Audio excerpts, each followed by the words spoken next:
Mr. President. Very good. There we go. I made it somehow. Thank you all very much.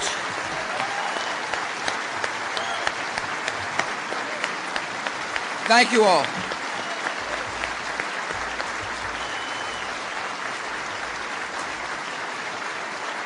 Thank you very much. Please be seated. Ed, thank you very much. It's an honor to be here. I appreciate your invitation. I want to thank you for your decades of leadership in the conservative movement. Presidents come and go, except here at the Heritage Foundation. No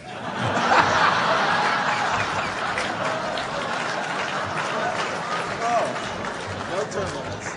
I appreciate being with your good bride, Linda, the trustees of the Heritage, the longtime Heritage supporters, and the Ronald Reagan Fellow at Heritage, a man who is a fine leader, a fine Attorney General, Ed Meese.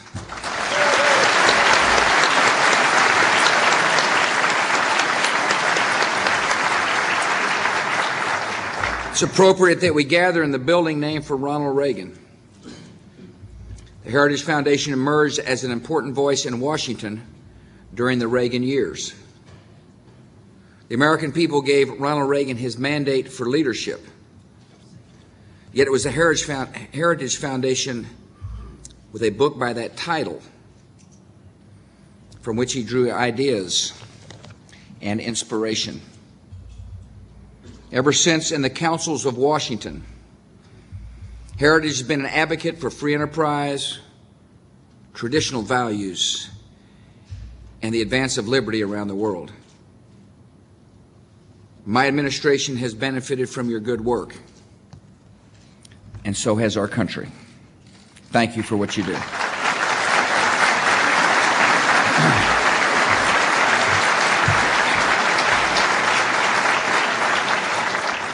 We meet on Veterans Day, and I know there are many veterans in this room. On behalf of the nation, I thank you for your service to our country.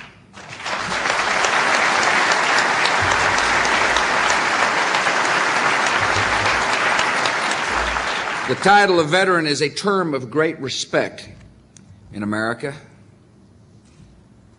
All who served, whether for a few years or for many, have put the nation's needs above their own. All stood ready if the order came to risk everything for their country's cause. Our wars have taken from us some of our finest citizens and every hour of the lifetimes they had hoped to live. And the courage of our military has given us every hour we live in freedom.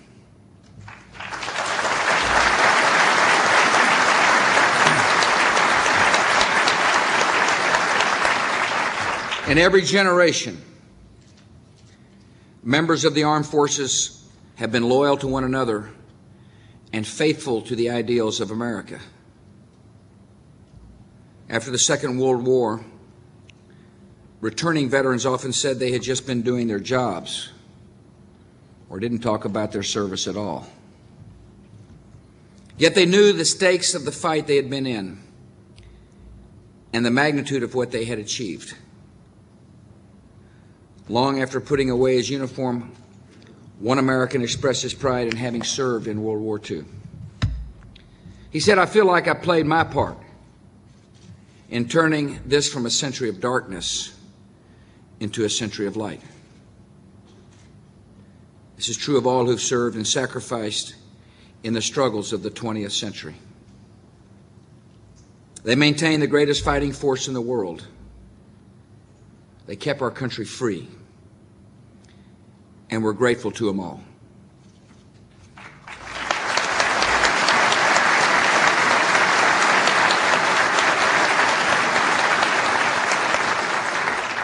We come to this Veterans Day in a time of war. And today's military is acting in the finest traditions of the veterans who came before them.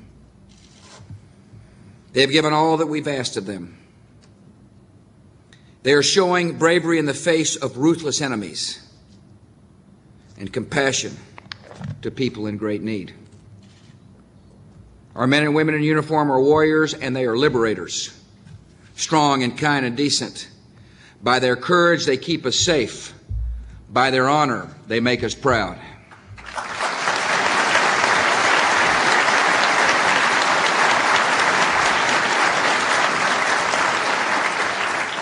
When we lose such Americans in battle, we lose our best. And this time of brave achievement is also a time of sacrifice.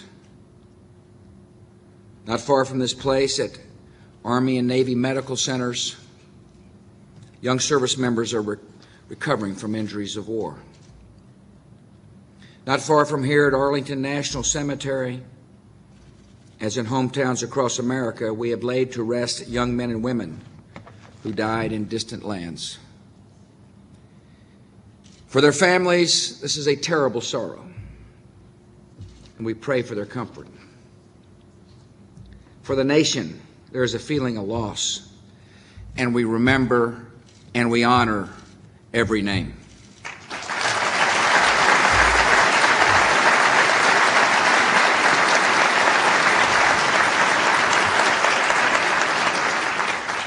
Our people in uniform know the cost and risk of war. They also know what is at stake in this war. Army Command Sergeant Major Joaquimo Falanico recently lost his son, Private Jonathan Falanico, in an attack near Baghdad. Father and son both served in Iraq in the same unit, the 1st Armored Division's Engineer Brigade. At his son's memorial service, Command Sergeant Major Falanico said this: "What our country brings to Iraq is a chance for freedom and democracy. We're making a difference every day. My son died for a good cause. He answered the nation's call."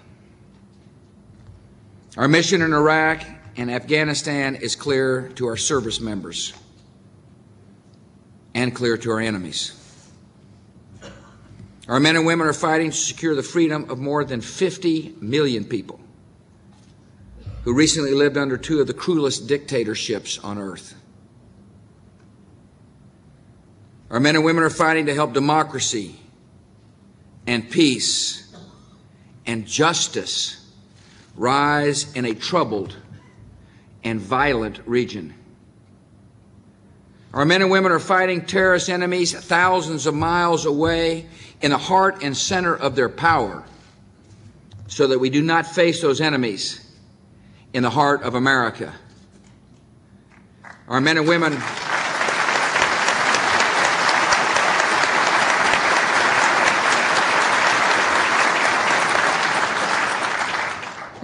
are fighting for the security of America and for the advance of freedom, and that is a cause worth fighting for.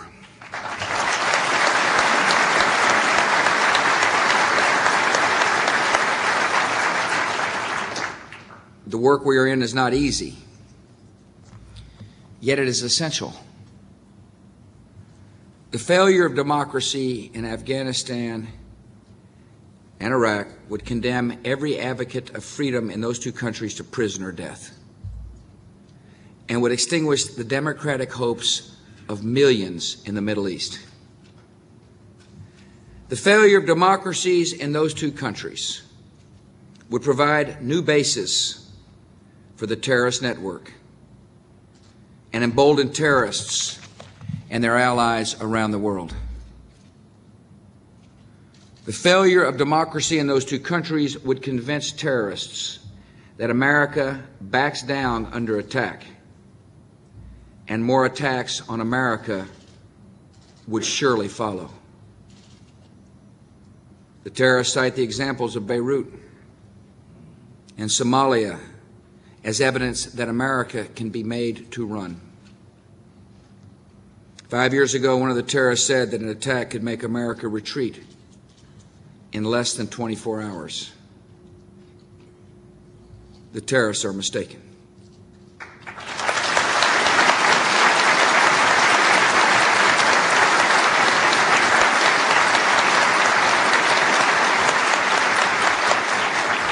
The United States will complete our work in Iraq and in Afghanistan. Democracy in those two countries will succeed, and that success will be a great milestone in the history of liberty. A democratic revolution that has reached across the globe will finally take root in the Middle East. The stagnation and isolation and anger of that region will give way to progress and opportunity.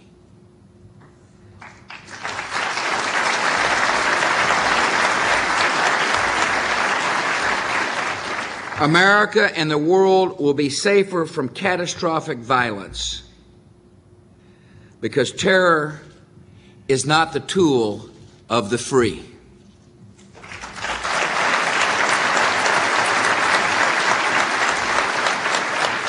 The United States has made an unbreakable commitment to the success of freedom in Afghanistan and Iraq. We have a strategy to see that commitment through. In Afghanistan, we're helping to build a free and stable democracy as we continue to track down and destroy Taliban and al-Qaeda forces. Following years of cruel oppression, the Afghan people are living with hope, and they're making steady progress. In Iraq, the terrorists have chosen to make a stand and to test our resolve. Their violence is concentrated in a relatively small area of that country, yet the terrorists are dangerous. For the sake of Iraq's future, for the sake of America's security, these killers must be defeated.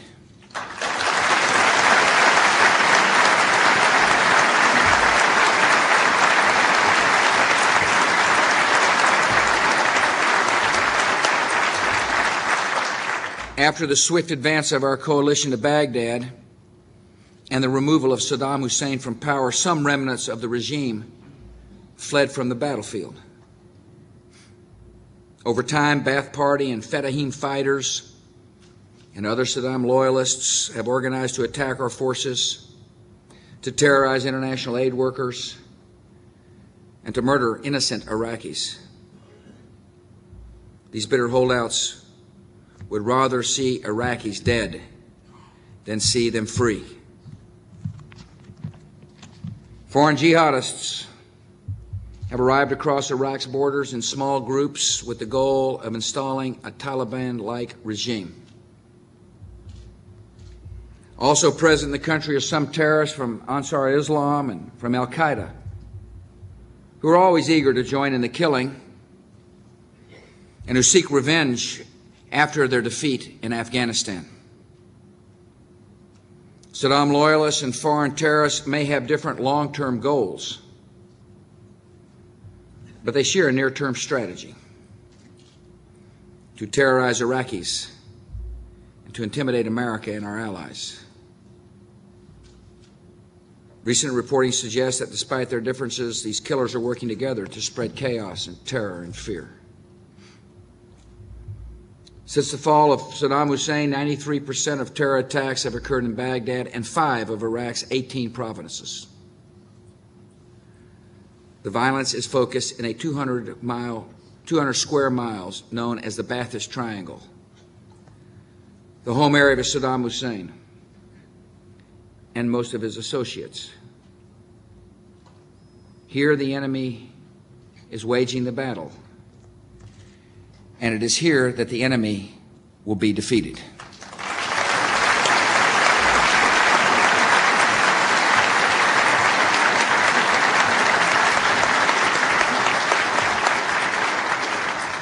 In the last few months, the adversary has changed its composition and method, and our coalition is adapting accordingly. We're employing the latest battlefield technology to locate mortar positions and roadside bombs.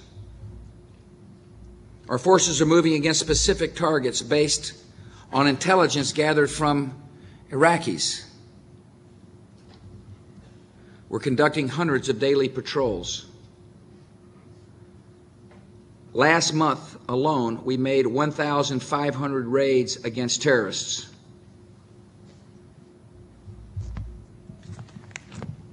The recent operations have resulted in the capture or death of more than 1,000 killers, the seizure of 4,500 mortar rounds, 1,600 rocket-propelled grenades have been seized, thousands of other weapons and military equipment.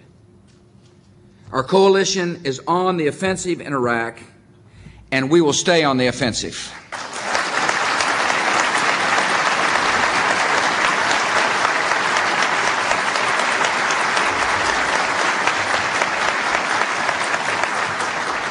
The long-term security of Iraq will be assured by the Iraqis themselves.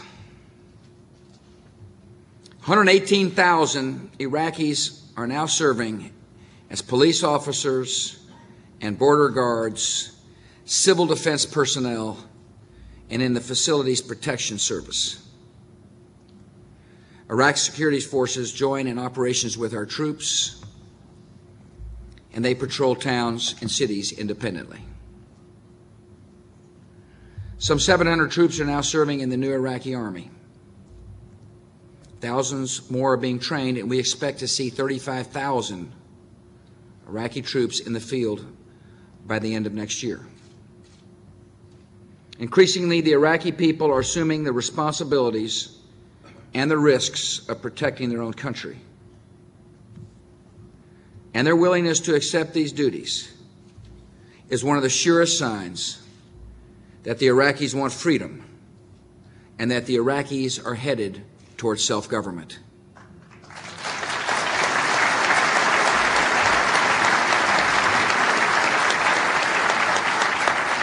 Under our strategy, increasing authority is being transferred to the Iraqi people.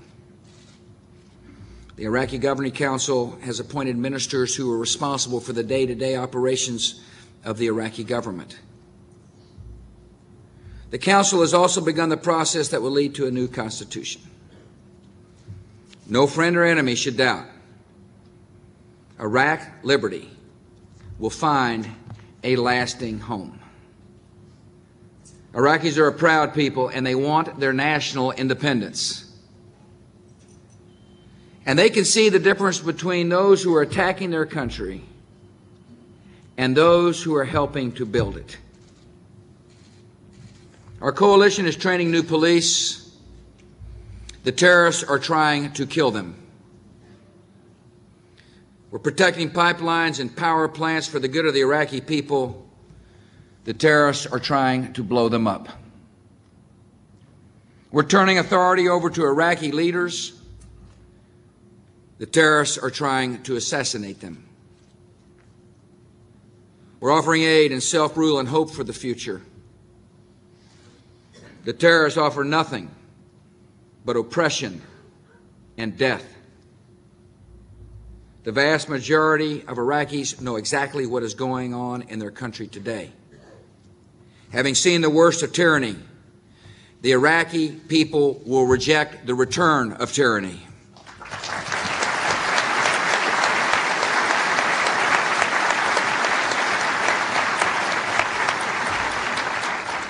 After decades of a dictator's sustained assault on Iraq's society and dignity and spirit, a Jeffersonian democracy will not spring up in a matter of months. We know that our Baathists and terrorist enemies are ruthless and cunning.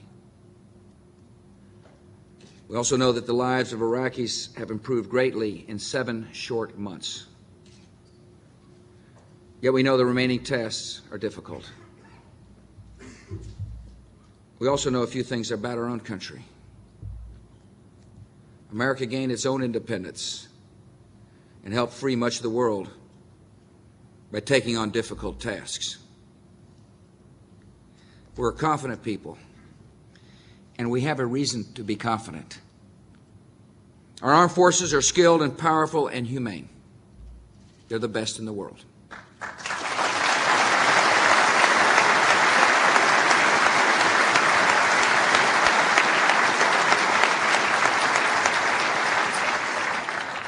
I will keep them that way.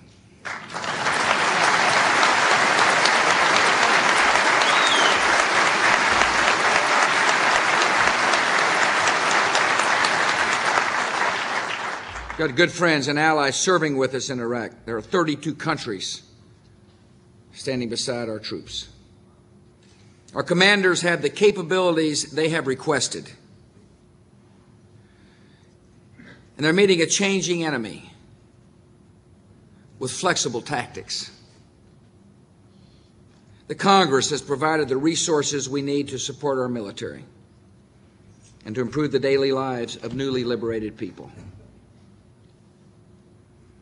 Other nations and organizations have stepped up to provide more than $18 billion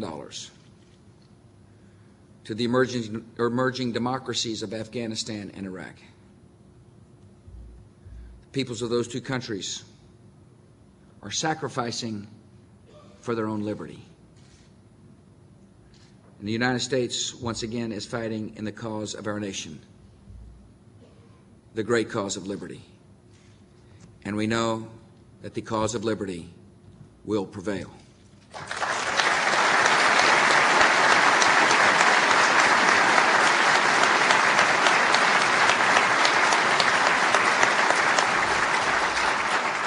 Much is asked of us, and we have answered this kind of challenge before. In the summer of 1948, the Soviet Union imposed a sudden and total blockade on the city of Berlin in order to force the Allies out. More than 2 million people would soon be without food or fuel or medicine. The entire world watched and wondered if free peoples would back down, wondered whether free people would abandon their commitments. It was at the outset of the Cold War, and the will and the resolve of America were being measured. In an urgent meeting, all the alternatives were discussed, including retreat. When the moment of decision came, President Harry Truman said this: "We stay in Berlin, period. We stay in Berlin, come what may." By the determination of President Truman, America and our allies launched the Berlin airlift and overcame more than 10 months of siege. That resolve and the daring of our military saved a city and held back the communist threat in Europe. Nearly 4 decades later, Ronald Reagan came to West Berlin with the same kind of resolve and vision beyond the Cold War. When he called on the Soviets to tear down that wall, he was asserting a confident new doctrine. He believed that communism could not only be contained, but transcended, that no human barrier could hold back the spread of human liberty. The triumph of that vision eventually turned enemies into friends, healed a divided continent, and brought security and peace to Europe and America. 2 years into the war on terror, the will and resolve of America are being tested in Afghanistan and in Iraq. Again, the world is watching. Again, we will be steadfast. We will finish the mission we have begun, period.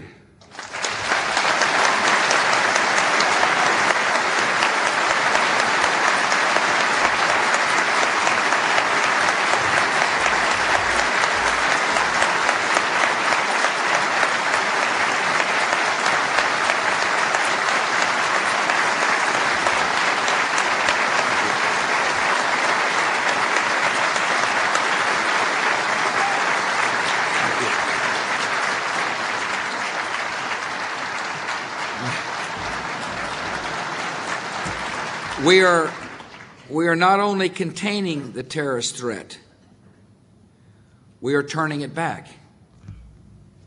We believe that freedom is the right of every person. We believe that freedom is the hope of every culture. We believe that freedom is the future of every nation in the Middle East. And we know as Americans that the advance of freedom is the surest path to peace. May God bless you all.